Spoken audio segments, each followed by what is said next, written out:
여러분 안녕하세요. 지난 시간에 31쪽 여기까지 했었죠. 독서의 습관을 기르는 방법까지 했습니다. 오늘은 더불어 하는 독서 활동 살펴보도록 하죠. 청소년기의 독서 활동이 중요한 것은 청소년기의 정서의 순화와 건전한 가치의 내면화가 이루어지기 때문이다. 여기 밑줄 그으세요. 청소년기의 독서 활동이 중요한 이유입니다. 따라서 혼자 독서를 열심히 하는 것도 중요하지만 독자 자신의 문제를 객관화하여 생각해 보고 합리적인 사고를 형성하는 계기를 마련하는 활동도 기묘하다. 독자 자신의 문제를 객관화하여 마련까지 밑줄 그으세요. 마련. 그 밑에다가 더불어 하는 독서 활동이 필요한 이유라고 써주세요. 더불어 하는 독서 활동이 필요한 이유. 이제 더불어 하는 독서 활동이 뭐가 있는지 살펴보도록 하겠습니다. 따라서 이를 위해 교과서 여기입니다. 따라서 이를 위해 다른 사람과 함께 책을 읽으면서 책에 관한 생각을 교류하고 공유하는 것.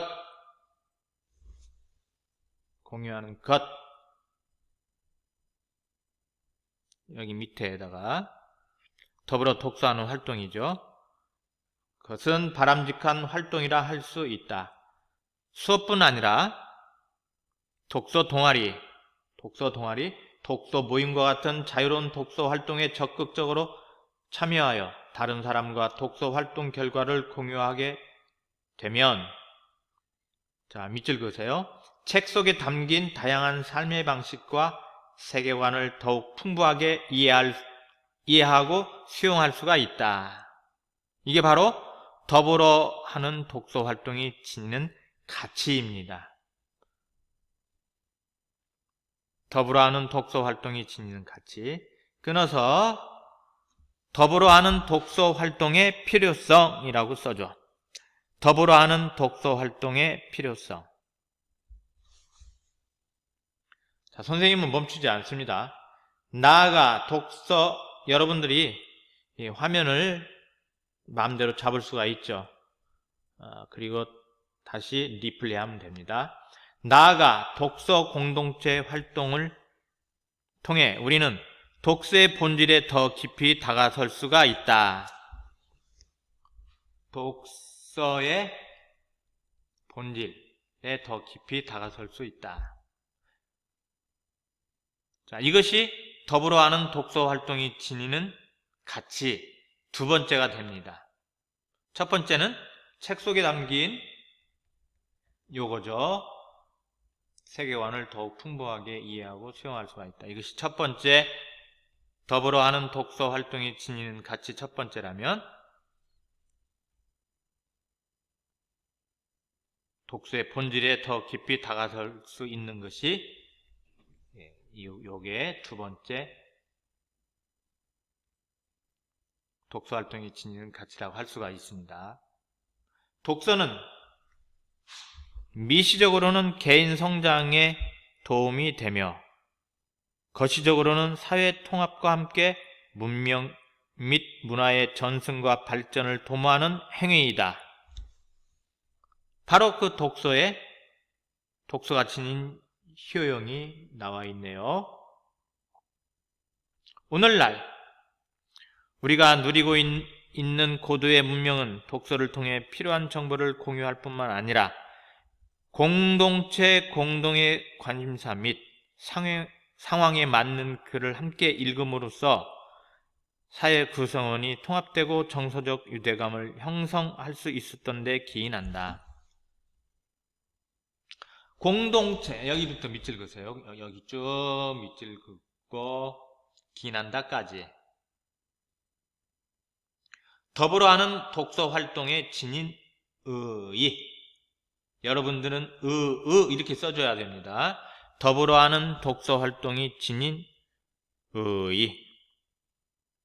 다행히 오늘날은 인터넷을 비롯한 각종 매체의 도움으로 시공간 한계를 벗어나 책에 관한 정보에 접근하기가 쉬워졌고, 오늘날의 독서 환경이 나와 있네.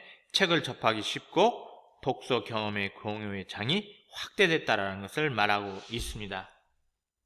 각종 소셜 미디어나 여기 나와 있죠. 그 다음에 팟캐스트 등의 발전으로 다양한 독서 공동체를 이루어 독서 경험을 공유할 수 있는 기회가 확대되고 있다.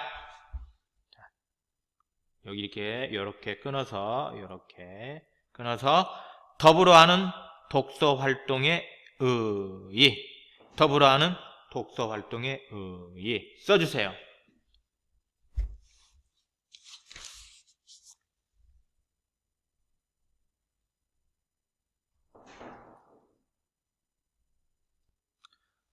교과서 한 장을 넘기면 32쪽이 나오죠.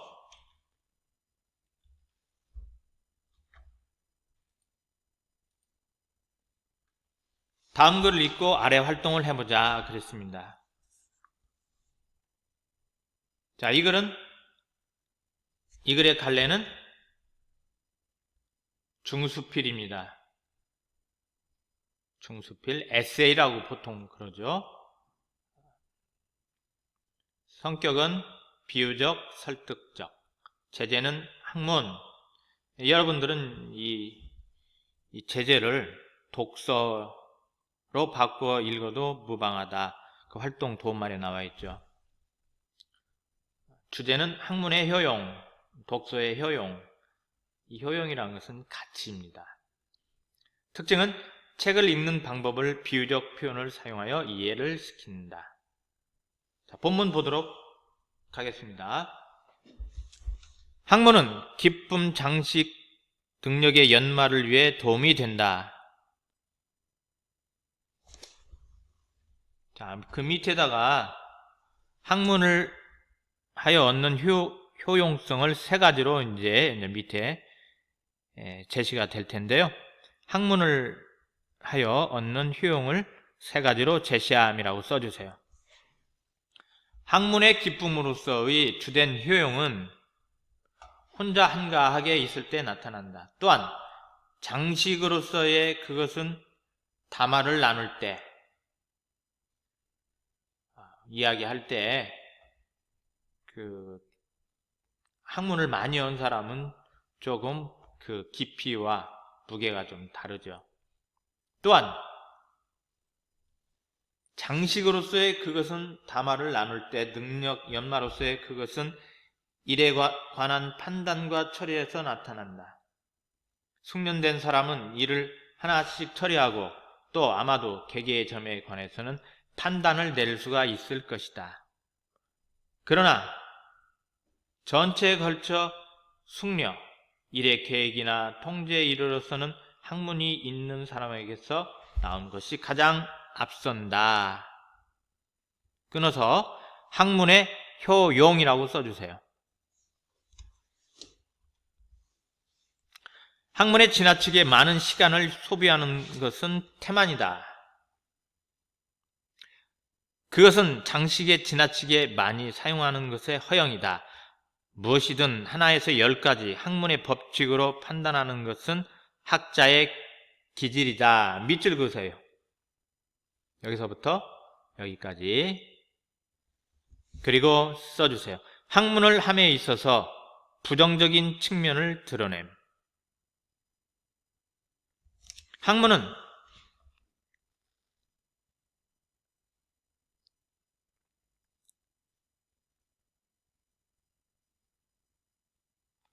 천성을 완성하고 경험에 의해 완성된다.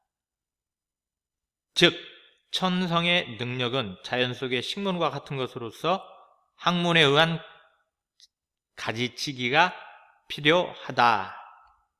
자, 써주세요. 여기다가 학문할 때의 요이점이라고 써줘. 어떤 책은 그 맛을 음미하고 어떤 책은 송두리째 이해해야 하며 어떤 책은 잘 씹어 소화해야 한다. 그러니까 어떤 책이냐에 따라서 책을 읽는 방법이 달라짐을 여기에서 보면 알 수가 있는 거죠. 어떤 책은 잘 씹어 소화해야 한다. 천천히 보아야 한다. 소화를 잘 시켜야 한다. 그런 의미가 되겠네요. 이 말은 어떤 책은 그 일부분만 읽어도 되고 어떤 책은 통독은 하지만 통독이라는 것은 처음부터 끝까지 읽어내려 독서의 여러 가지 방법 중에 하나이죠. 통독. 자세히 음미할 필요는 없으며 또한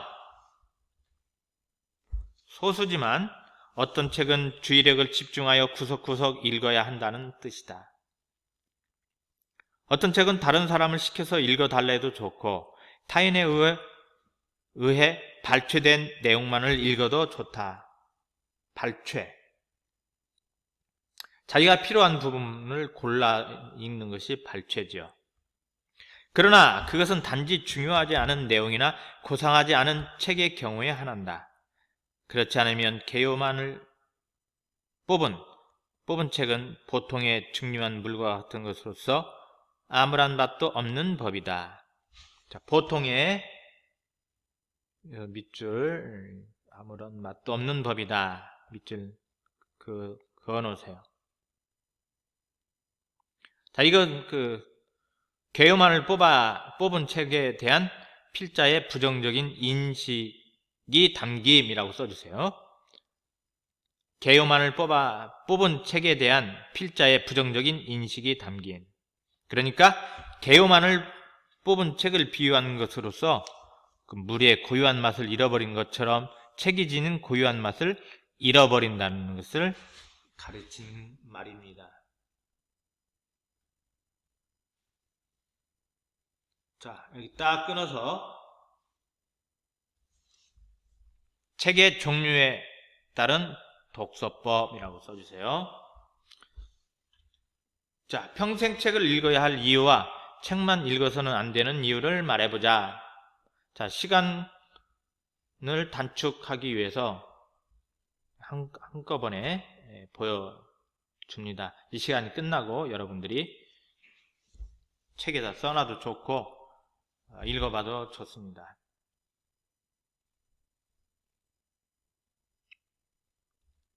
자, 지금까지 읽은 책 혹은 앞으로 읽고 싶은 책 가운데 맛을 음미해야 할 책, 송두리째 이해해야 할 책, 잘 씹어 소화해야 할 책들은 어떤 것들인지 대표적인 예를 들어보자 그랬네. 이건 조금 중요합니다. 자, 맛을 음미해야 할 책, 일련의 삼국유사처럼 부분을 골라 읽을 수 있는 책. 이건 발췌독이라고 할 수가 있겠구만.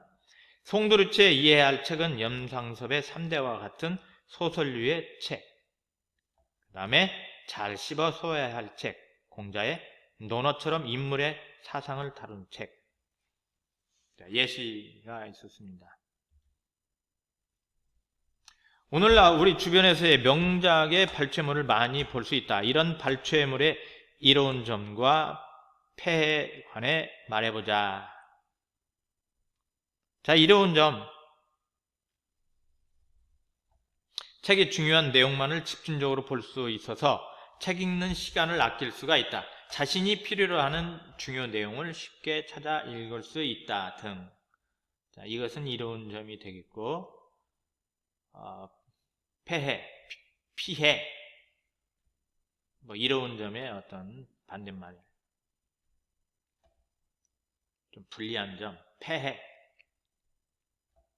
여러분들이 아직 조금 시간이 있네요. 내가 한번 읽어봐 드리겠습니다. 책의 전체 내용을 제대로 이해할 수 없다. 책의 일부만 발췌해서 읽는 것이 필요한 경우도 있지만 발췌해서 읽은 것이 필요한 경우도 있지만 발췌해서 읽는 것으로 책 한 권을 다 읽었다고 생각해서 이것을 습관화하면 깊이 있는 독서를 하기 어려워진다 등. 안녕.